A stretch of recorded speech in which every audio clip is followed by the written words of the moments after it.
everybody, it's Miss Davio here to show you how to do your craft packet. This week our theme is Read Like an Egyptian, and we have an ancient Egyptian mythology craft packet. So here's what's in the packet. We have one sheet of, your fun maze, a sheet of papyrus, which looks like this, and a little hieroglyph chart, which looks like this. This is going to be used for our first craft, which is going to be to make a bookmark with your name on it. You could also put another word on the bookmark, but it might be really fun to do your name. To do this craft, you're going to first use a pencil to outline the basic shape of the letters that you're going to have going down, because hieroglyphs could be written going from left to right, from right to left, top to bottom, bottom to top. The only difference is that the way that they would face would be starting to point towards the beginning of a word. So these are all facing as if you're writing from left to right, which is the way that we write our words in English. So I would use this to determine which letters I was going to put on there. So maybe I wanted to write book. So it would be a leg, right? I'm gonna go like this.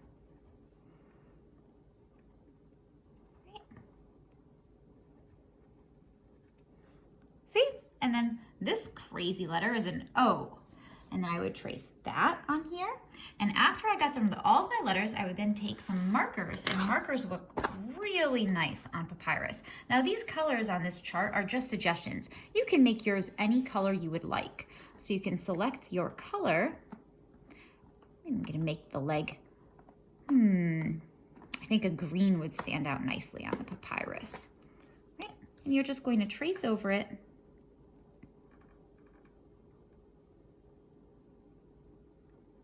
And then color it in if you would like. And then when you get done with all of them, you'll have a piece of paper that's just like a nice bookmark made out of papyrus. And papyrus is a really unique thing that's almost like paper, and you can tell by looking at it that it's actually made by taking thin sheets of papyrus, which is a plant, kind of like a grass that grows about 15 feet tall in Egypt. And they lay it down, the stem of this plant, this direction, and then they lay down another layer of it going the opposite direction, and when it dries, they can cut it into pieces. So that's papyrus in your hieroglyph sheet. The next craft you'll see in here is your very own book of ancient Egyptian gods and goddesses. And this gives you a lot of really interesting information. You can make a cover of this book with anything you'd like. So you can read some of these gods and goddesses and maybe even make your own god or goddess and put it on the cover and name it and give it some information. And then after you've read that book, you've got your ancient Egyptian gods crossword. You need to read the book to get the information for this crossword, but they're all in there. And you can make a list of your own rules for your Egypt or your house, right? And enforce those rules because you're the pharaoh, of course. And there's an ancient Egyptian gods game as well. And you can roll and then draw the part of the god to make your very own god and setting. The next craft that we have in this packet is a sarcophagus.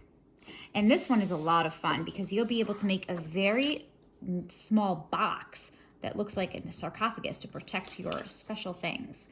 You're going to start this craft by coloring all of the pieces in. It's easiest if you color first.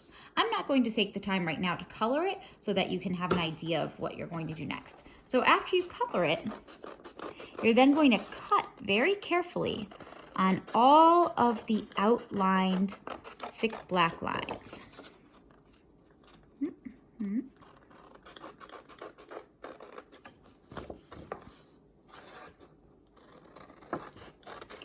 And this is the important part. You're going to make sure after you cut out each half that you also cut very carefully on these lines here. Not the dotted ones, but the solid lines.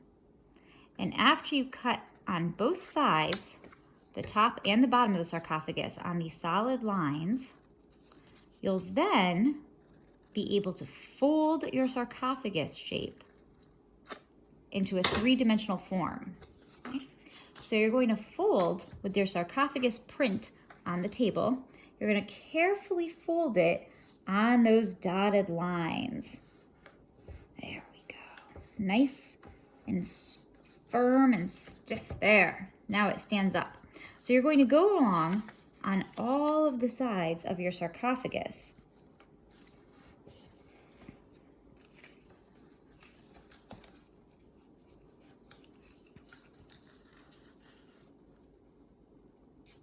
There. And you'll notice that they overlap a little. We want that. That's going to be where you're going to tape or glue. There's the bottom. And on this one, on the bottom, you'll see that there's little tiny dotted lines here. You're going to also fold in on those dotted lines to make tabs.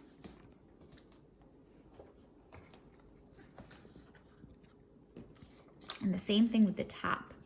So you're going to fold it up along that thick dotted line and then in along those tiny dotted lines on each side.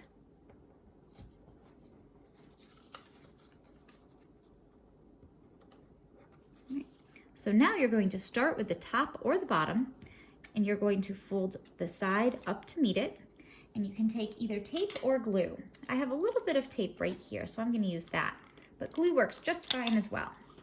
And you're going to take it and tape or glue, so that way it's stuck up.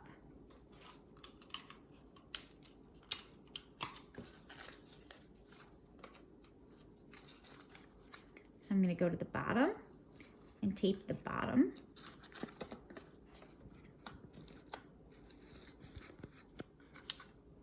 And just work your way around until the last part that you're going to get to is going to be the side here. So I'm going to finish taping top of it. And glue might work a little bit better because you'll be able to get a tighter seal right there. But if you've already colored and you're using tape, you can also tape it along the edge to make it nice and smooth. So if tape is what you have at home, tape will work fine. And the bottom.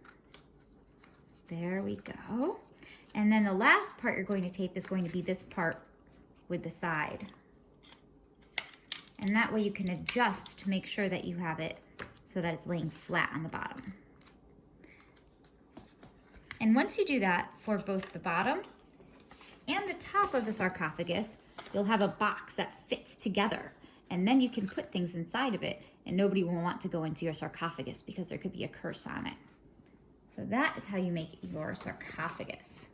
And the next and final thing in your packet is the game Senet. Senet is a game of ancient Egypt, and it is the oldest known board game in the world. It's been found buried in tombs dating back to 3500 BC, where it was known as the game of passing into the netherworld. If you've ever played backgammon, which is the board that you often see on the back of a checkerboard, this is a game that's very similar to backgammon. You'll see that there's 5 different pieces of each color, white and blue, in your bag. So these pieces are the pieces that you would use to play Senet. The rules for Senet are listed on a handy sheet with the game. Right? There's a lot of rules, but don't let it scare you because they're actually really easy once you learn it.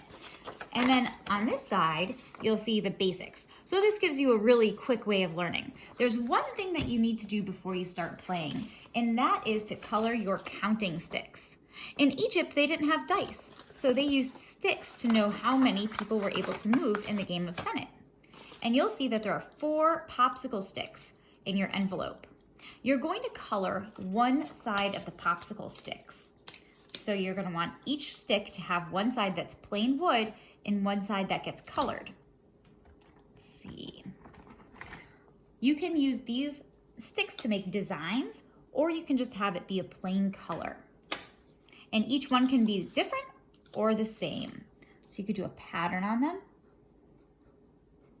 or you could keep it plain. So you could do a little zigzag, or maybe these are waves, right? And then you can color it in.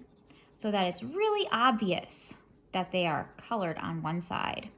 And then once you get done coloring one side of each of the sticks, you're ready to play your game.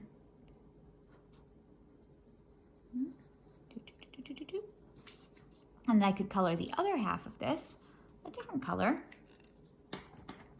Make that one green. And that way, when it falls on the table, you'll know which side is up and which side is down.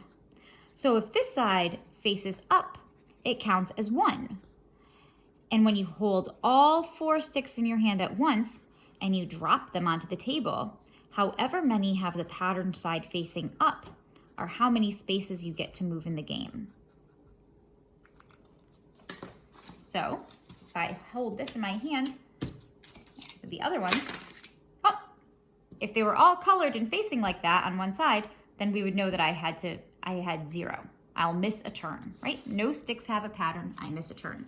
But if one of them is facing up, then I get to move 1, and so on and so forth. So that's what you're going to do with your counting sticks. And then you get to play the game of Senet. I hope that you've learned a little bit about ancient Egypt and Egyptian mythology during this week, and I hope that you really enjoy playing the game and making the crafts. Have a wonderful week, and I'll see you next week for summer reading and a craft again. Bye.